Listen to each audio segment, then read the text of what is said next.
சென்னை நுங்கம்பாக்கத்தில் இந்து அறநிலையைச் சேர்ந்த பிரசித்தி பெற்ற அருள்மிகு அகத்தீஸ்வரர் பிரசன்ன வெங்கடேச பெருமாள் திருக்கோவிலின் மகா கும்பாபிஷேக விழா நடைபெற்றது. முன்னதாக வேத மந்திரங்கள் முழங்க ராஜகோபுரம் மற்றும் விமானங்களுக்கு மகா கும்பாபிஷேகம் மிக சிறப்பான முறையில் நடைபெற்றது.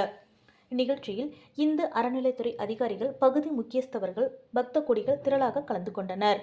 நிகழ்ச்சியினை பரம்பரை அறங்காவலர்கள் ரா. கல்யாணராகவன், டாக்டர் ரா. ராதாகிருஷ்ணன், செயல் அலுவலர் பொறுப்பு ரா. விக்னேஷ் சிறப்பான முறையில் ஏற்பாடு செய்திருந்தனர்.